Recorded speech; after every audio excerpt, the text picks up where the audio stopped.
नमस्कार प्रिय विद्यार्थियों, हमारा नेक्स्ट चैप्टर है ऑपरेटिंग कॉस्टिंग, या इसको हम सर्विस कॉस्टिंग भी बोलते हैं।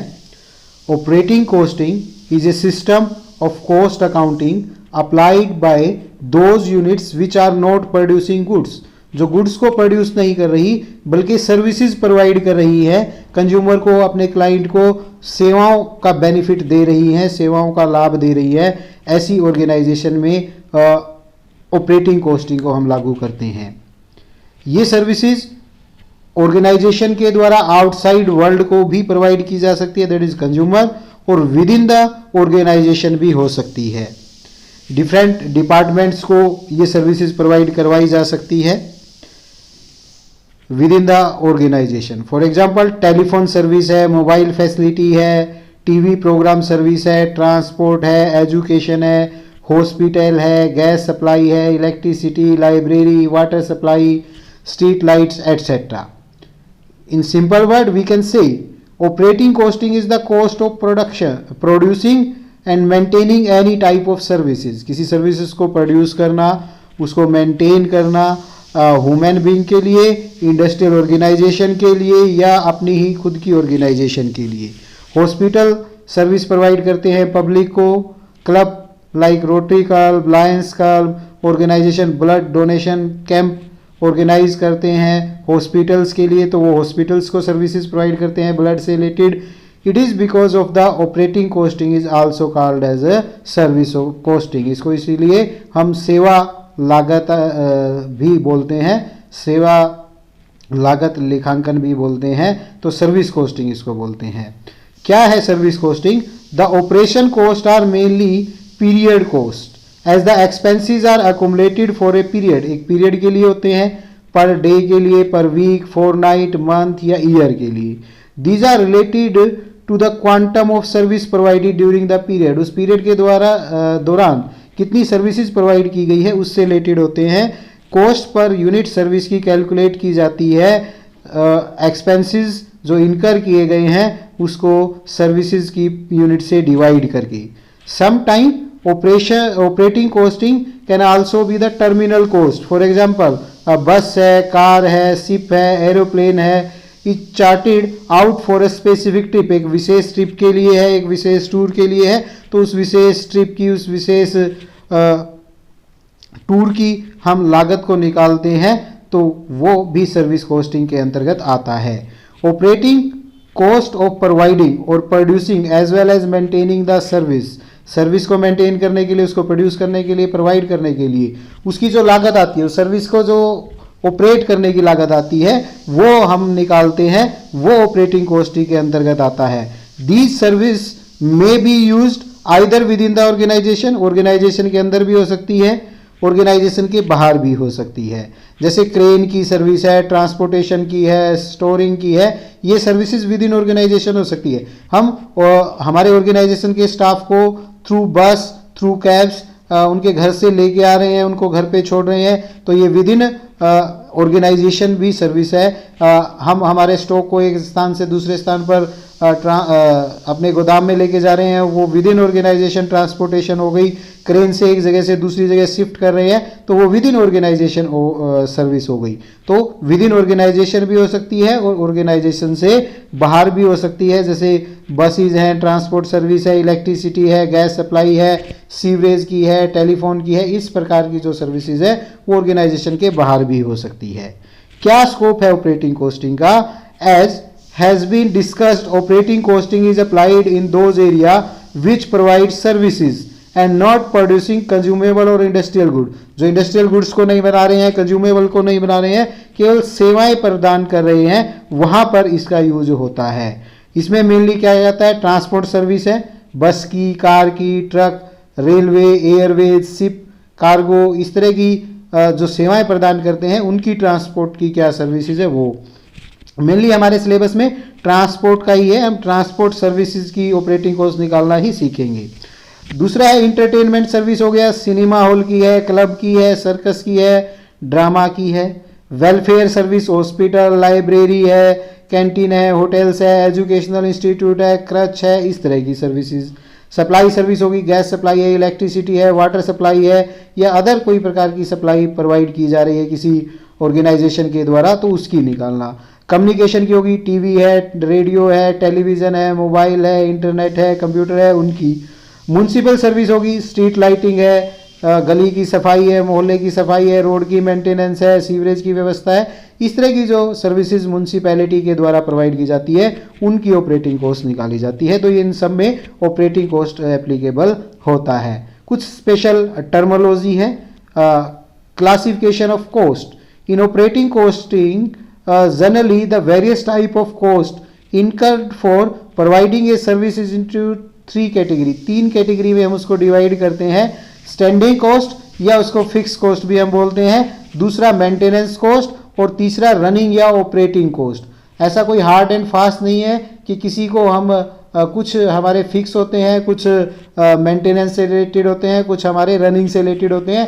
अगर हम हमारी सर्विसेज देंगे तो वो खर्चे लगेंगे, अदरवाइज नहीं लगेंगे।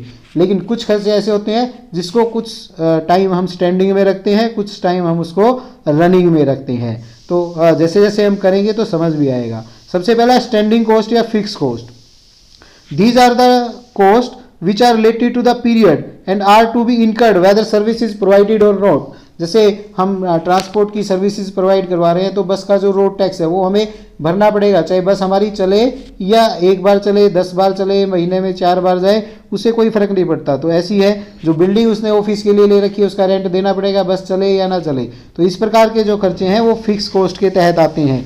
इंश्योरेंस चार्जेज है, टैक्स है, लाइसेंस फीस है, गैराज का रेंट है, कैपिटल जो इन्वेस्ट कर रखी है उस पर हम इंटरेस्ट देते हैं, सुपरवाइजर की सैलरी है, मैनेजर का रेमुनेशन है, अदर कोई स्टाफ हमने रख रखा है उसकी सैलरी है, ऑफिस के खर्चे हैं, ये हमारे स्टैंडिंग खर्चों के अंतर्गत आते हैं। दूसरा है maintenance cost.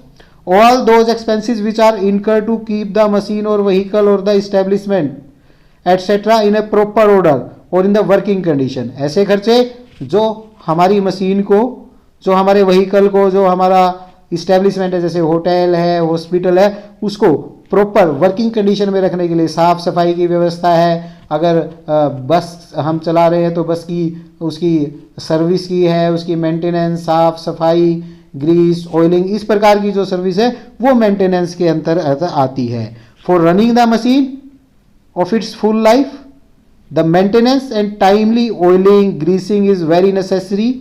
Hence, the maintenance expense like repair, oiling, greasing, overhauling, replacement of tires, tube, etc.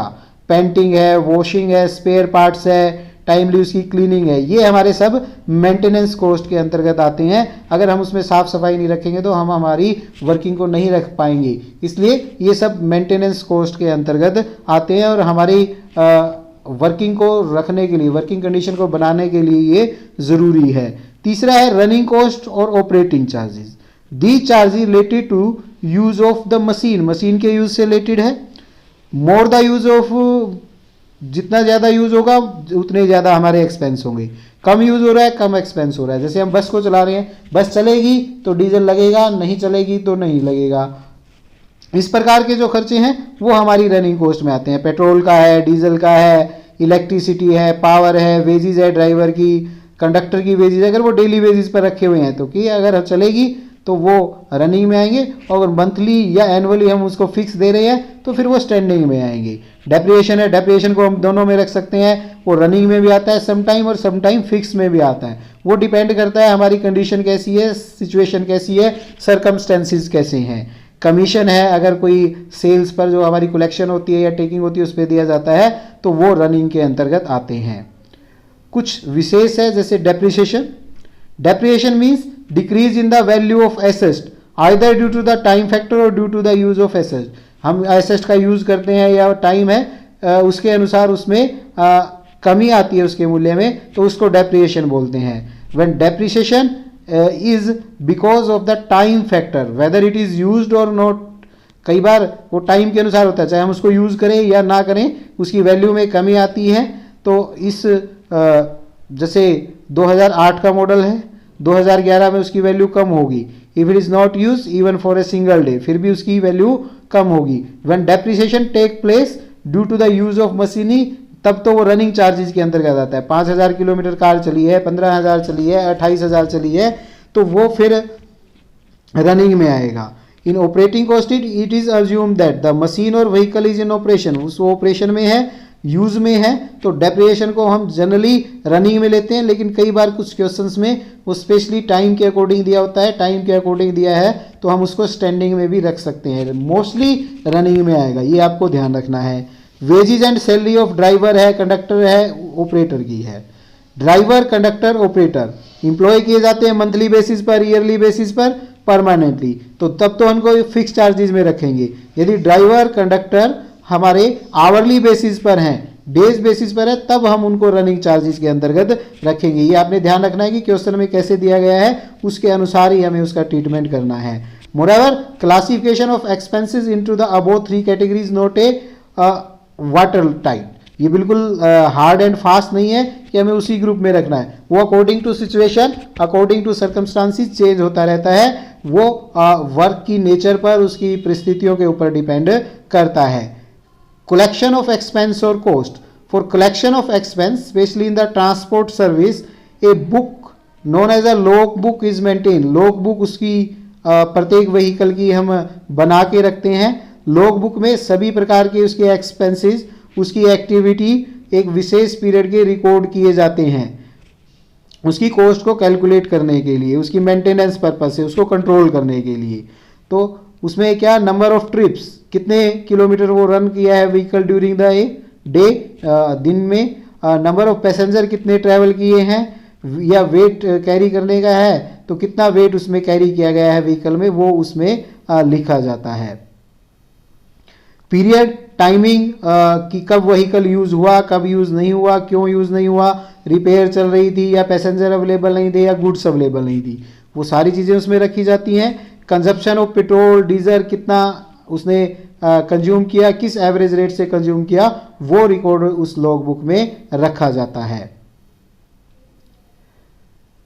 Selection of N appropriate cost unit, एक एप्रोप्रिएट कॉस्ट यूनिट का हम सिलेक्शन करते हैं। Operating costing, the unit for cost collection and cost analysis is very important, कि किस unit पर हम उसको कलेक्ट कर रहे हैं, कैसे हम उसको एनालाइज कर रहे हैं, ये बहुत महत्वपूर्ण है। टू टाइप की services compounded together for express the cost per unit, दो तरह की सर्विसेज को हम उसमें इकट्ठा करते हैं, इसलिए कंपोजिट यूनिट या कंबाइन यूनिट बोलते हैं। जैसे पैसेंजर माइल है, पैसेंजर किलोमीटर है, टन माइल है, टन किलोमीटर है। Such unit taken into account both how many passenger for how many kilometre, कितने पैसेंजर कितने किलोमीटर के लिए चले, कितना वेट कितने किलोमीटर उसने कैरी किया, कितनी डिस्टेंस व्हीकल ने ट्रैवल की, उसके आधार पर हम दो का कंपोजिशन यूज करते हैं। इलेक्ट्रिसिटी सप्लाई पर किलोवाट पर आवर होती है, हॉस्पिटल में पर पेशेंट पर डे कितना खर्चा आया, पर बेड पर पेशेंट कितना खर्चा आया, इस प्रकार हम उसमें अलग अलग यूनिट को लेते हैं। ट्रांसपोर्ट में हम पैसेंजर माइल, पैसेंजर किलोमीटर या पैसेंजर माइल, पैसेंजर किलोमीटर लेते हैं। ट्रांसपोर्ट में ही अगर गुड्स का है पर टन किलोमीटर, पर टन माइल हम लेते हैं। कैंटीन में पर कप टी या पर थाली हम लेते हैं। होटल में पर रूम पर डे लेते हैं, पर पैसेंजर पर डे भी ले सकते हैं। हॉस्पिटल में पर पेशेंट पर डे, पर पेशेंट पर बेड भी हम लेते हैं। पेशेंट ऑपरेशन से रिलेटेड है तो उसके ऑपरेशन की कितनी कॉस्ट आई वो भी लेते हैं, पर पेशेंट ऑपरेटिंग कॉस्ट कितनी आई। वाटर सप्लाई में है 1000 लीटर पर कितना है एक्सपेंस आया वो लेते हैं। इलेक्ट्रिसिटी में पर किलोवाट आवर कितना आया वो हम लेते हैं। टेलीफोन में पर प्लस रेट, इंटरनेट में पर आवर कनेक्शंस कितने हैं, रोड रिपेयर में पर किलोमीटर कितना है। इस प्रकार से हम अलग अलग यूनिट इनकी लेते हैं। In case of good transport service cost unit is ton kilometre, ton mile होती है। These unit can be calculated in the two manner, commercial ton kilometre और absolute ton kilometre. Commercial ton kilometre में क्या होता है, first of all average weight कितना उसने carry किया वो निकाला जाता है, उसको उसने टोटल डिस्टेंस कितनी ट्रैवल की उससे मल्टीप्लाई किया जाता है। तो कॉमर्शियल किलोमीटर निकालने का हमारा फार्मूला है टोटल डिस्टेंस कवर इनटू में एवरेज लॉस कितना उसने कैरी किया, एवरेज वेट उसने कितना कैरी किया उससे मल्टीप्लाई किया जाता है। एब्सोल्यूट टन किलोमीटर में weight carried for the separate distance is taken into the account. The total distance travel is not as a single unit. उसको सिंगल यूनिट नहीं लेते. मान लो ए से बी स्टेशन पर गया और बी से फिर सी स्टेशन पे गया. ए से बी पर 10 टन लोड था, दूरी थी 10 किलोमीटर की, तो वो अगर हम एब्सोल्यूट में निकाल रहे हैं 10 इंटू 10, फिर उसने वहाँ पे 5 वेट 50% वेट वहाँ कम कर दिया, फिर 5 उसमें रहा, 5 टन उसमें रहा, और 5 किलोमीटर डिस्टेंस है बी टू सी, तो 5 इंटू 5 25 और 100 125 हो गया टन किलोमीटर. और इसी को कॉमर्शियल में निकालेंगे तो 10 प्लस 5 7.5 रहा. टोटल डिस्टेंस उसने 15 किलोमीटर तय की. 15 इंटू 7.5 112.5 टन किलोमीटर आ गया. इस प्रकार कॉमर्शियल में और एब्सोल्यूट में हम निकालते हैं. इसको आगे हम एग्जांपल से भी समझेंगे. A lorry start from Ambala, goes to Chandigarh and then Rajpura, then back to the Ambala. Distance from Ambala to Chandigarh 70 kilometre है. चंडीगढ़ टू राजपुरा 50 किलोमीटर है. राजपुरा से अंबाला 90 किलोमीटर है. 12 टन उसने अंबाला से चंडीगढ़, 7 टन चंडीगढ़ से राजपुरा और 5 टन राजपुरा से अंबाला. तो कॉमर्शियल में कैसे निकालेंगे? 12 प्लस 7 प्लस 5, 3 तरह का उसमें वेट रहा. 12 7 19 और 5 24, डिवाइड में 3, 8 टन वेट उसमें एवरेज रहा. डिस्टेंस कवर की 70 प्लस 50 प्लस 90, उससे मल्टीप्लाई 210 इंटू 8, तो 1680 टन किलोमीटर तो कॉमर्शियल आएगा. एब्सोल्यूट निकालना है तो 12 इंटू 70, फिर उसने 7 टन कैरी किया 50 किलोमीटर तक, फिर 5 टन कैरी किया 90 तक, तो 12 into 70 plus 50 into 7 plus 90 into 5, तो ये 1640 टन किलोमीटर आ जाएगा. जनरली कॉमर्शियल टन किलोमीटर को यूज़ किया जाता है बिजनेस में, ट्रांसपोर्ट सर्विसेज में. तो कैसे हम कोस्ट शीट बनाते हैं? परफॉर्मा दिया हुआ है, वही हम लिखेंगे, क्योंकि हमारा ट्रांसपोर्ट बिजनेस से रिलेटेड ही क्वेश्चन पूछे जाएंगे आपके एग्जाम में, तो आपको इसी से रिलेटेड क्वेश्चंस को करने हैं. तो फिक्स कॉस्ट, या हम इसको स्टैंडिंग कॉस्ट बोलते हैं, गैराज का रेंट है, इंश्योरेंस है, रोड टैक्स है, वो अलग अलग व्हीकल का दिया है तो वो अलग अलग आ जाएगा. फिर हमारी मेंटेनेंस कॉस्ट आती है, टायर ट्यूब की, पेंट की, रिपेयर की. फिर रनिंग कॉस्ट, डीजल है, इंजन ऑयल है, वेजीज है, ड्राइवर की, क्लीनर की, डेप्रेशन. टोटल कर लेंगे, ये हमारी टोटल कॉस्ट आ गई. टन किलोमीटर से उसको डिवाइड कर देंगे तो कॉस्ट पर टन किलोमीटर आ गई.